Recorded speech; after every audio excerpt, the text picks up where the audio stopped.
Humanity had turned into a sewer. Pause. Every thought, every intention of the heart was only evil all the time, and God saw it, voice more choked.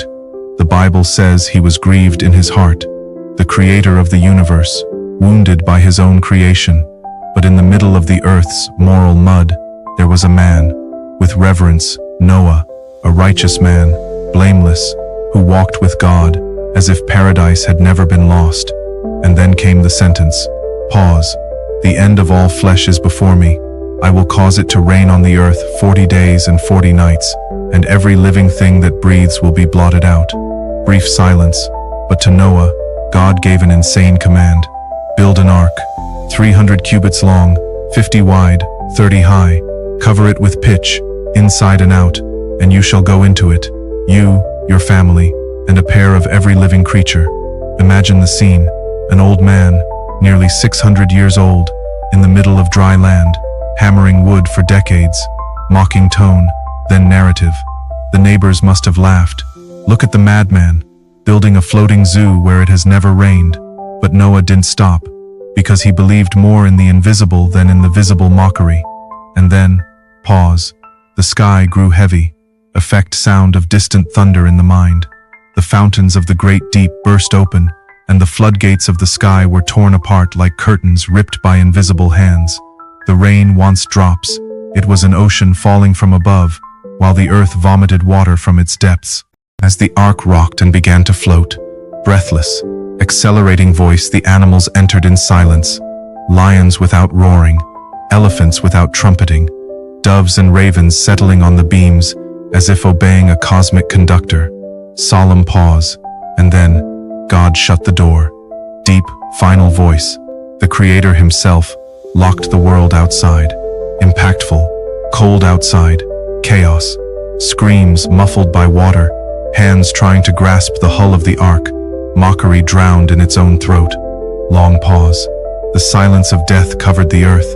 Everything that had breath perished. Calmer, claustrophobic inside the ark.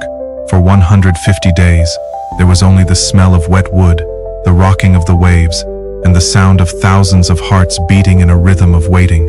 No window to see the destruction, just an opening high above, to look at the sky and remember that the promise had not yet died. Soft, with tenderness, until God remembered Noah. He sent a wind over the earth, and the waters began to recede like tears being wiped away. Noah sent out a raven, then a dove, almost whispering. The second time, the dove came back with a freshly plucked olive leaf in its beak, the green of hope breaking through the gray of judgment. Now epic, thrilling when the earth was finally dry, God commanded, "Come out of the ark, Noah." And the old man came down, with his family, with the animals, his eyes full of a new world. The first thing he did was not build a house. Voice broken with emotion, he built an altar, while the smell of the sacrifice rose. God's heart melted. Powerful voice, covenant, and the Creator promised, "Never again will I curse the ground because of man.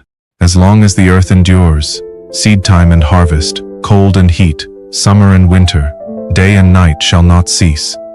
And then, in the washed sky, God painted a bow with brightness in the voice. The rainbow, like a war weapon, hung in the clouds. The tool of judgment, retired forever. Strong closing, looking straight into the viewer's eyes. Noah faced the end of the world alone, armed only with the voice of God and a hammer. And his story screams to this day, deep, direct voice. When everything around you sinks in mockery and unbelief, the ridiculous obedience of one man can float above the flood and inherit the earth. Final pause. The rain erased the laughter, but Noah's faith rewrote tomorrow.